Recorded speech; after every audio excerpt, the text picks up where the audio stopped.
You did pretty well in the States, didn't you?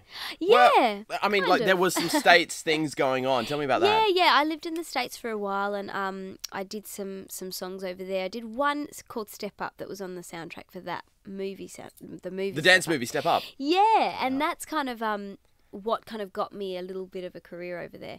And then a few years after that, I got dropped from the label, and then for the last 3 years, I kind of have been out of music and kind of had given up a little bit until I went on to X Factor. Oh, well, it's good. It's good that you went back, because like that must have been a little bit shattering for you, right? Oh, like, yeah. Because what happened with like can I say fall? Yeah. Okay, what happened? Like, you had it ready to go and someone didn't do their job. Yeah. Someone Who knows? had a big Christmas party or something. Yeah, I think that's what happened, yeah. No, I think it's just, it becomes very political, in the industry, and a lot of people get dropped. I mean, Katy Perry was dropped and then she got re-signed. Lady Gaga was dropped and she got re-signed. Family Guy was cut off the air at Fox and then came back and took over the there world. You go. Yeah. See, so it happens a lot, and it's just people don't know about it that much, But yeah, it does happen a lot, and it sucks. It's really hard to the ego. And what got you? So what made you go, all right, I'm back in?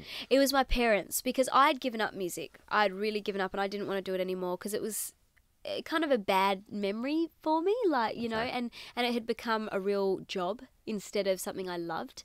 And yeah, I just was kind of over it. And then my mum and dad were like, you have to sing. You can't not sing. You're not yourself, And they pushed me to audition. And I'm so glad that they did because I wasn't going to. Oh, that's great. And tell me just a little bit about your background, family background, like, the upbringing. Like, is there much music there? Well, my family love music. Like, there's always music around the house. My mum's Scottish and my dad's Anglo-Indian. Yeah. So we've got a lot of different international music in our house and all different genres, and music lovers for sure, but they don't sing. I'm the only singer in the family. Oh, that's great. Okay. Yeah. And now here we are with What You've Done to Me, and is there an album?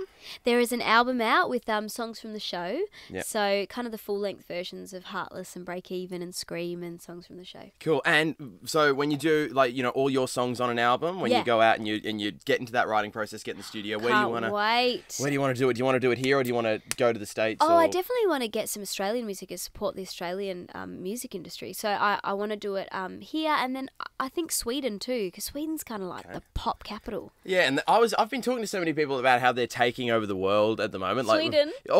Sweden, yeah. Probably, yes, but just Scandinavia. Oh, I know, I don't know about Sweden specifically. Maybe Sweden. We'll check in a couple of years. But you've got Of Monsters and Men. You've got David Guetta. Yeah. Oh, there's so many. Anyway, Europeans.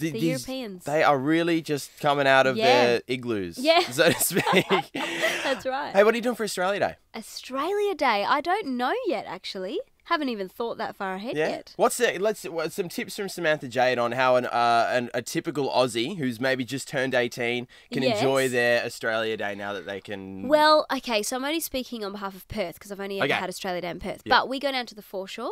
Yeah. So go around water. And it's still 1995 in Perth now, isn't it?